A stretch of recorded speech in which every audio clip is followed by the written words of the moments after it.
Hello, Kanam Mite Hozo se na bon savin ni khopa salam ka hin pikit ave. Zanla muntina thalaging ati thu iniza ovin. Agin nalo mun zong au min hi zong la agin nalo mun ho chu ki sei le anal thei pon agin namun ho bo ani sei utin. WhatsApp group la ki zadung zuin zan hi thalgin na district isaya hi la Kokilen Kangpok pi district bo hi ani hi in Kokilen Kangpok pi district a hin mun thumun lia thalgin thalaging ati thu hi ani ki za in hi chi ho chu aki kon farm pen chu hi le câu trúc lăng hita in anh nhìn ai hen lawang sanggol a hi lo la phai leng mol sak mai langa jong aging ati thu izawin chuta le saibol langa jong aging ati thu izawin athanga sei dinga chu thang thuma hi in hi zo chun Tujingkah mata nilam bel chun cycle sub division Kangpok pi district sungma maum wa kan mol lang a hi lo le khunom phai kiti chule ga ha thedinga sinam kom na lang ho hi chulang mol mấy thầy tê là ngã gã xây đi ngã cho mà họ còn dùng nằm con nâu lăng tí na hevin thì chỉ lăng mua là con ấy họ vì họ post ni là thum họ con in thalgin za thên anh kinin yin chan ta thil hut ki mudan chun thì chỉ mấy thầy tê outpost ni là thum họ rằng he hal tha in au me ti thu akiza in a hin la video akimu lo ze in aki confirm chat pon ấy họ he video akimu le video ika bin is viral vetin ilong hang bin aki kap lo le a viral lo le aki ta san thei kit kon chi jong he boi naw khana hi in ke yang hitima chen aki mu lo zi hen 100% chi ka share pon hiang le gin chanum ta thu thu ki mudung zu ya cha mai thei te aram bai ho outpost thum he Tujingkah a cha hal ha ani he ti rang cha news aki za in hi chilang ho hi niaw khat hin sei belang tu chung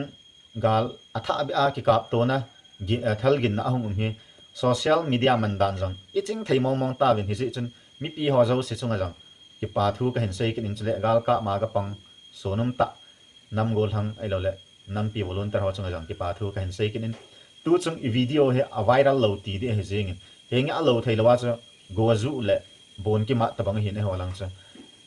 hi si a cha aniaw niaw tham cha hung viral di mong hi jong la hang pia min sit na thei len ta ai lo le social media amin Twitter dunga X dunga nasata a izum so na theo le pansat na anei theo video he ima akimo be ase apon hi le social media man dan ithip na chung ba jang mi pi ho zo se chung a hen tum be en ki pa thu ahong ki sei kinin tu chung Kikaptona he ahong viral zo se mei thei tiangan a heti koki group la a zau jang chu hi di dan he mei thei ho ama ho group la jang chun a sei bin ama ho group la jang ai ho mi a zau poi ki ti thei lo a hi en aji it's mi he zat ki ma hi en ki tham to a hi en ama ho na sei na wa chan ko ki ho group ilu na zo sia jang ai ho video ngana ki mu in ama ho video a ki mu poi ti he alung don naw khat jang chu an hi en chule ki pa de sat khat chu zan ha thang thum thang li elo le Tujingkah ho ki ho lang sa a jang thalgin pung thum ki ka ho a ki za awang chun iwang phat naw khat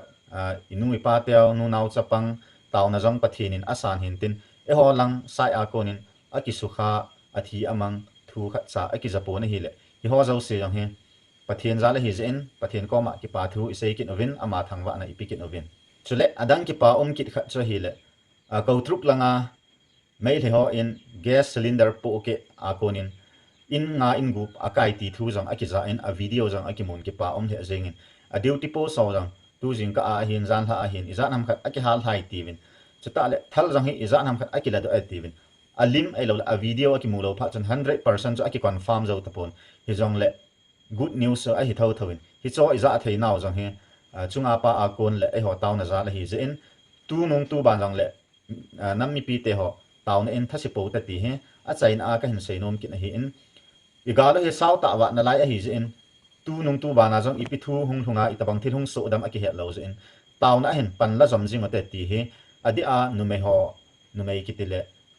nu te ho ko ma taw na nom cha hi in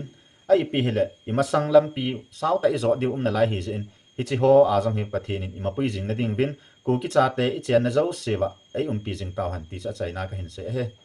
ka ki pa na bon sa vin dam se lo vin